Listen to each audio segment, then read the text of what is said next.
actually told myself in late August, September of last year that if I hadn't bought a house, if I wasn't in a serious relationship, I would pack up my bags and go and get some international experience. I sat down with a mortgage advisor in January to know what I needed to save and get together in order to get a mortgage. I put all my information in, so we got like an offer in principle based on what the kind of deposit I would be putting down and everything, and it was fine. And then in April, in the midst of Corona, I did the same thing again because I was actually ready to put an offer in on a house. I got rejected, and I was like, well, Corona. And then I was just like, well, I'm moving out some way. So I decided to actually just go on to TES, which is tes.com. It's a teaching website, so they do jobs on them, teaching materials, etc., and just see what international jobs were on offer. So I applied for a job in the Netherlands and I applied for a job in Dubai. I was obviously more leaning towards Dubai anyway because I thought Dubai, it's an amazing experience, lifestyle. I can be my bad bougie self out there. So it's something I'd thought about for a while, actually, since I left uni. When I left uni, I wanted international experience, but I got a job straight in uni, and so it just was never the right time. But when I was speaking to my friend, she was just like, this is something you've really wanted, so go for it, just do it. So I literally sat my parents down as I set my applications off and I said, by the way, I'm leaving the country. They were like, where? I was just like, I don't know yet. So the application was an online application. It's pretty standard. It was like a front cover with your kind of typical, why do you think you'd be good for this role? There was the standard, your qualifications questions, the kind of training you've had, not just the teacher qualification training, but the additional CPD that I've had, and my experience as a middle leader. So they asked me to speak about that a bit. So that was the application process. So on Thursday, I think it was Thursday the 6th or the 7th, I sent off my application online via the TES website. Then on the Saturday the 9th, I received a text asking if I was available for an interview on Sunday morning. And I was like, yes, I'm available. So then the interview happens. I interviewed with one of the directors of teaching and learning at the school. It was really about what's my challenges as a middle leader, what's my perspective on teaching, how do I view it, what's my vision for my classes. Quite standard interview questions. Obviously, they didn't have the opportunity to see me teach like you would have in a normal teaching interview. So they basically asked me about my philosophies about teaching. So what kind of techniques I use, what kind of outcomes have I had already for my pupils in my classes, how do I differentiate? If you're teaching, you know what that means. And so that was the first interview.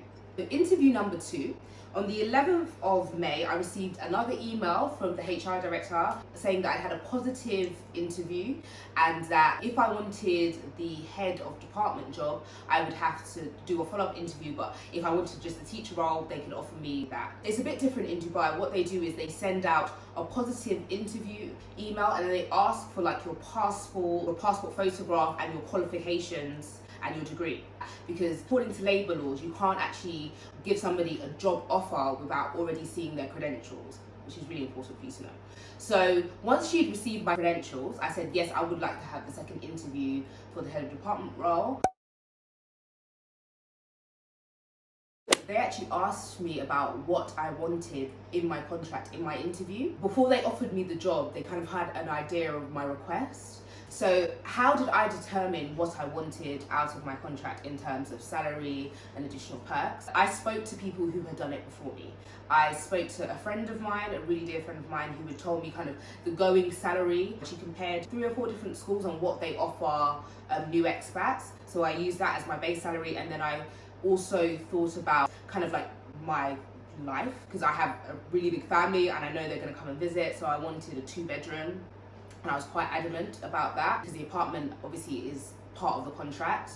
And then the other amenities kind of came standard with it. So you get a bit of a flight allowance. It's not much, but it helps. Also, you get medical and things like that covered. I was going in with the mindset of this was what I was going to ask for if they seem interested, which they were. Because it was Eid, the weekend of my interview, I received my offer maybe a day after Eid. So they sent me an offer letter and said, if you're happy with the job please sign it, send it back to us.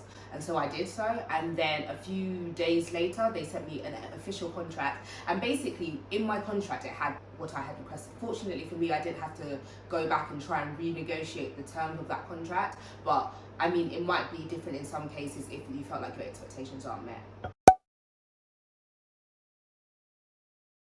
So after I signed my contract, it was actually only, I think, 3 weeks ago, I received my new staff welcoming pack. So that had in it everything from staff dress code to when you get there. Obviously when you get there you don't have a car, so they assign somebody to give you lifts back and forth from school. You get picked up from the airport when you land and taken to your apartment. You get given your keys, how the bills work, because you have to pay your own bills. It's kind of like an all-encompassing information pack. One thing I didn't get, and maybe I should have tried to negotiate in my contract, was getting like a moving allowance to help me ship some of my belongings from the UK to Dubai, but I think I can manage with a couple of suitcases. A week or so after that, I received my flying out day. Now, this year is different from most. In most years, you would leave mid to late August, so usually around like the 17th, to start new staff induction like the week before the last week of August. But because of Corona,